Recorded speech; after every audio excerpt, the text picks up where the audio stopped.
This morning I want to talk about and pizza.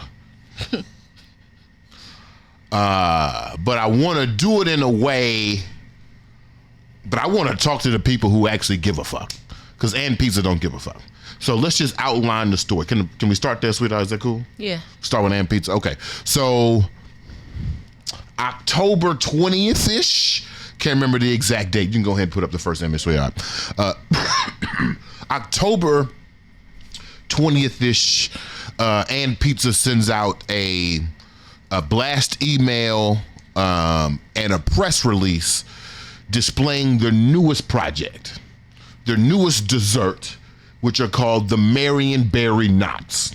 Marion Berry Knots because they are made with Marion berries. If you didn't know, Marion Berry it's a double entendre. Yeah. We have the mayor for life, one of the few black mayors of a Democratic city, Marion Berry. And we also have the second half of the entendre, Marion berries, which are actual berry. Like you have blackberries, you have blueberries, and you have Marion berries. Never had a Marion berry. Yeah, same. But I know Marion Berry. You feel what I'm saying? Right. One of these individuals was the last president of the Student Nonviolent Coordinating Committee. The other one of these grows on trees. Okay. But I could understand how a pizza institution born here in Washington, D.C. would use Marion Berry and Marion Berry to create a double entendre. What I did not expect when I saw the press release, what I did not expect to see when I got the text message, what I did not expect to see when I got the email, because I'm a fan of and Pizza's marketing, which is a very weird statement to say in capitalism. I'm a fan of your marketing. But I am. You remember the and pizza text we used to get during the pandemic? Oh, yeah. Them shits was hilarious. Yeah. Hilarious to the point where it was like, you know what? I will get and pizza tonight. Right. I will have me some and pizza tonight. I even texted them back one time like, oh, y'all got it. And they responded. And Yeah. And my homegirl, Camille, from Superman, she used to work at and pizza. Okay. So I texted her all this is going on. I'm like, hey, yo, what the fuck? Yeah. And she's like, yo, when I was there, which means there's been a regime change. When I was there, we was about some progressive shit. We was on that left-leaning shit. We was on that funny shit, that black-centric shit. Right. But when the CEO left and I left, then they became punk rock. And if you know the history of punk rock is nothing but the assimilated sounds of black rock. So we already know what's going on with the CEO. Let me get to the point, B-Mo. So what happens is Marion Berry Knots come out and they come with a tagline and a little white package, little baggie that comes with you that said they will blow you away. Meaning Marion Berry Knots with a little bit of powdered sugar is supposed to insinuate a double entendre of respecting somehow Marion Berry by also making fun of his drug abuse and probably the most notorious moment in black political history. Yeah. Whether right or wrong, whether you think it's good or not, this is inappropriate for a pizza shop. This might be funny on Tumblr from a random nigga. Might be funny. This might be funny from a joke page or a meme page who is pointing out racial ambiguities, pointing out a race as a way to create humor. Might be funny. This is a restaurant. Right. This is a place that is a business. And as we discussed on the last episode of Wake and Bake with B-Mo, the purpose of business is not to make money. The purpose of business is to deliver services and goods to your community. The exchange rate for that service and goods is money. But this is not appropriate for the people who are founded in Washington, D.C. So, rightfully so, you can go to the next one, sweetheart. Rightfully so, the people boycotted. Individuals from Don't Mute D.C., is it the switch off? Individuals from Don't Mute DC, individuals from the radical progressive organization Harriet's Dream, which we've had a story about. I saw some of the young cadets and some of the young Harriet's Dreams go face to face at the MLK March. It was such a beautiful sight to see. Such a beautiful sight to see. All these future black cops and all these future black radicals going head to head in this moment. Such a beautiful thing to see. And then also, what's the third person on that? Was it Everlasting? I can't read the... It says Hope. Just Hope? It's like some smaller words, but Okay, for sure. And there's another organization. This organization in Academy, DC, they come together and they create the Not in DC Coalition. Geronimo, here's where I'm finna get in trouble. Because as much as I want to talk shit about Not in DC, as much as I want to talk shit about And Pizza, the actual people I came to talk shit about this morning are not in DC. Some of these people, the Dope Mute DC people, the Harriet's Dream DC people, some of these people are my friends. Kiana Jones from Congress Site Art and Cultural Friends, consider her friend. yeah. I don't consider him a friend, but Ronald Moulton, I think, is one of the most powerful men in Washington, D.C., just opened up the Go-Go Museum. In charge of this Not in D.C. coalition. Bimo, why you got attitude? I have an attitude because I feel like they sold us short. And this morning, with love, I would like to go over their decision-making process, what exactly happened, why they called off the boycott, and the things that they settled for. And I'm going to demonstrate, hopefully, how they have come up short, how they have depended on a tradition of survival, that's coming up later, in order to appease the now, in order to, I don't know what their ultimate goal is, but essentially they have called off the boycott between DC residents who may have been upset by the Marion Barry Post and Pizza. Means these people say we are 100% endorsing you going back to And Pizza to have their mid-ass pizza now. Because it changed, right? If you've been an And Pizza fan, it's not the same it was in 2019. It's changed. You got a little flat, got a little flavorless, got a little weak. Now what? A little greasy. Little greasy, little cheap, not the same. Okay. And here's what so when I say I feel like they sold us short, here's an email that I wrote to And Pizza. I sent it a couple of times before the boycott ended and before Not in DC was announced as their community partner or whatever, right? I want to read this to y'all and I hope everything is okay because I'm going to read. Are we ready? You can put up my email. Yeah. You got it? Yeah. All right. Good afternoon. Too long didn't read. They are not disgruntled. They want to be customers.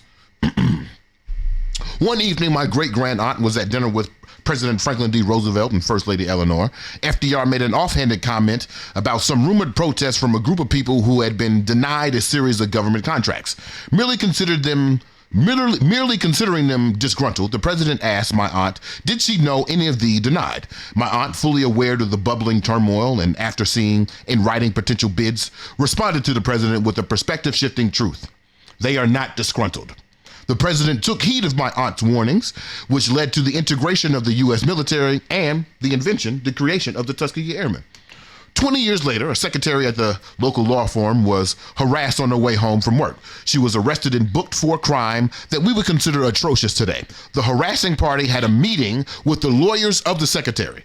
These lawyers gave the warning that my aunt gave the president decades earlier. Unlike the president, this group decides to dismiss the disgruntled because at the very least, this lady had broken the law. 377 days later, layoffs, and near closure, the Montgomery Bus Company integrated buses before any law would. I am writing you with an ancestral warning. These people are not disgruntled. They are activated. The question is, do you want to be president for 4 terms or almost bankrupt by Black Friday 2025, while a movement happens in spite of you? Metaphorically speaking, of course. This email is coming out of the blue, but we have worked together several times for after-school programs, and we have shared relationship with Superman. I am also a fan of your stance as a company and text message marketing. I started the new Blueprint Brain Trust for this exact reason. I want to be clear. I am not here to shame you. Opposite, I want to present a strategy that pivots boycott energy into profit from the same people you have disrespected. This is more than survival. This is a tipping point. If you are interested in new Blueprint Trust, right? I send this over to the people. Mm-hmm. What you think, sweetheart? Is it good? Yeah. Okay. Now I want you to do me a favor. Okay. And Pizza, they didn't email me back. They don't gotta email me back. They don't know me. I'm not Ron Moulton. You know what I mean? I'm not Don't Mute DC. You know what I'm saying? You know what I'm saying? I'm just Bimo Brown. Right? Do me a favor, sweetheart, if you can. Huh? Just. Oh, I'm sorry for the just. Excuse. I broke my own rule. I'm Bimo Brown. If you could, sweetheart, do me a favor. Read just the middle portion of the Don't Mute DC and Pizza community announcement, the things that they want to promise to the community. Their response email? Yeah, that's their response email, yeah. Okay, some, but not all of our commitments include establishing partnerships with minority-owned businesses across DC with the provision of resources that are critical in helping such businesses grow, dollars and resources earmarked for creating an internship program for local high school and HBCU students to intern at And Pizza, help develop programs that invest in underserved communities, such as mentorship programs and job training, diversity training with an ongoing commitment to cultural awareness programs, and contributions to racial justice and systemic inequality organizations deeply rooted in the DC community. That's all of them? Yeah. Okay. Here's why I have an attitude. I have an attitude with the Not in DC coalition because I believe that they settle for tokenism. I think post George Floyd, Summer of Enlightenment, I think these individuals got together with unbound, unchecked ignorance and decided to implement and repeat strategies they had seen companies do during the Summer of Enlightenment. That Summer of Enlightenment is the time that we saw Target say we're going to give $200 million to encourage black folks to be entrepreneurs. Microsoft, we're going to give $100 million to organizations. Fuck it. Shea Moisture said we're going to give $1 million to black folks to make sure that we can create the next millionaire. And had you just been witnessing these practices by these corporations, you would think that the things outlined by Not in DC, those things would be great. Those things are worth applause. Those things are worthy enough to call off a boycott of probably one of our most impactful black politicians in history. And I'm coming to say, and the reason why I'm nervous, Geronimo, the reason why I'm nervous, Lady of the House, is because these are very powerful black folks. Yeah. And I'm coming to tell them you didn't do enough. You sold us short. And I'm calling you to task.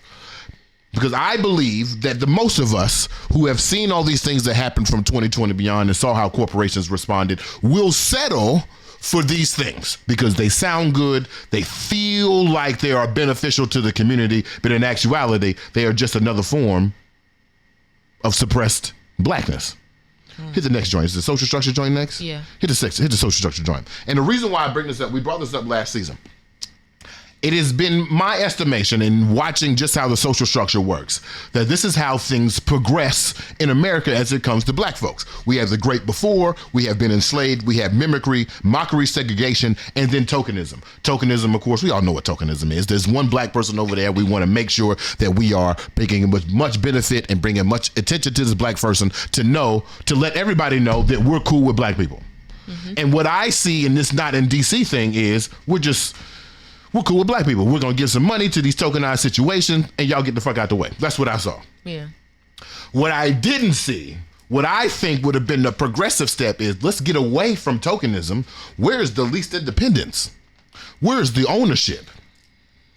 And I read my email mentioning my great aunt, Mary McLeod Bethune, and mentioning Rosa Parks because I truly believe that this moment of disrespect is a tipping point. Yeah. Not a point for apology, not a point to say we fucked up, not a point to point out that we understand even the importance of what Marion Barry is. I think this is a tipping point. I think this is an opportunity for us to actually get least independence, to seek ownership, to reach out for new blueprints beyond what we are already settled for. So my question is, why did Not in DC settle for basically charitable program donations when And Pizza could have been sponsoring the Go-Go Museum? Right. Why did they settle for internships when the U Street And Pizza should now be Or Pizza, a black-owned pop-up sponsored by And Pizza?